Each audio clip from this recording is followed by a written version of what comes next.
খুবেই সোৱাদ লগা হৈছিলে আলু এটাই দিছোঁ বেছিকৈ নিদো আপোনালোকে দিব বিচাৰিলে আৰু এটা আলু দিব পাৰে দুটা বিলাহী লম বিলাহীৰ মূৰটো কাটি গুটিখিনিও অতৰাই লম বিলাহীটো মই যেহেতু পেষ্ট কৰিম সেই কাৰণে ডাঙৰ ডাঙৰকে কাটি লৈছো বিলাহী গুটি খালে স্বাস্থ্যৰ কাৰণেও বেয়া আৰু খাবলৈও বেয়া সেই কাৰণে এই গুটিখিনি অতৰাই দিলে ভাল ইফালে সসপেন এটাত মই ফুলকবি আৰু আলুখিনি বইল হ'বলৈ দিলো অকণমান নিমখ তাতে পেলাই দিছো আৰু পানীখিনি টুকি ললো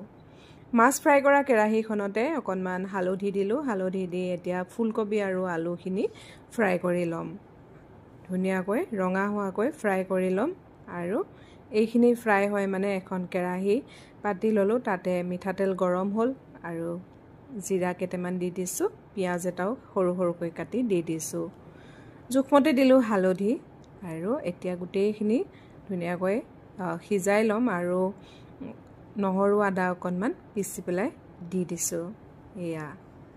বিলাহী যে দেখাইছিলো বিলাহীখিনি মই পেষ্ট এটা বনালো পেষ্টটো বনাই ইয়াত দি দিলো আৰু বিলাহী পিয়াজ গলালৈকে মই ঢাকুন মাৰি 5 মিনিট মান সিজালো এয়া বিলাহী আৰু পিয়াজখিনি গলি যোৱাত মই মছলা দিলো জুখমতে আৰু নিমখ দিলো নিমখ একেবাৰে দিছো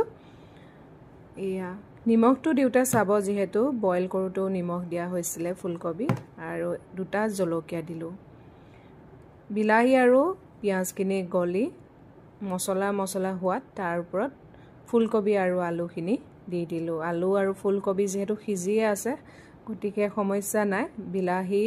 আৰু পিয়াজখিনিৰ লগত লেট খোৱাৰ লগে লগে এতিয়া গৰম পানী অলপ ঢালি দিছো গৰম পানী মই হবলৈ দিয়ে থৈছিলো সদায় তৰকাৰী বনালে গৰম পানী দিলে ভাল এয়া 4 পিস ৰৌ মাছ লৈছো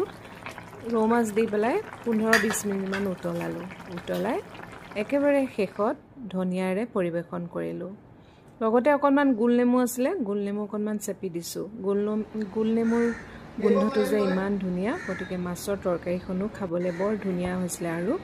সুগন্ধিময় হৈছিলে এয়া কেইটামান ভাত লৈছিলো মাছ ফ্ৰাই আৰু ফুলকবিৰ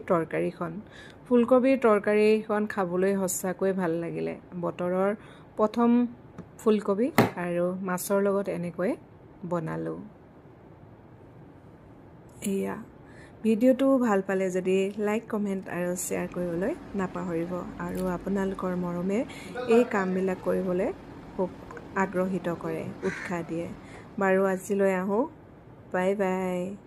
মাছৰ পেটু বেঙেনা কোনে কোনে খাই ভাল পায় বাৰু জনাবলৈ নাপাহৰিব দেই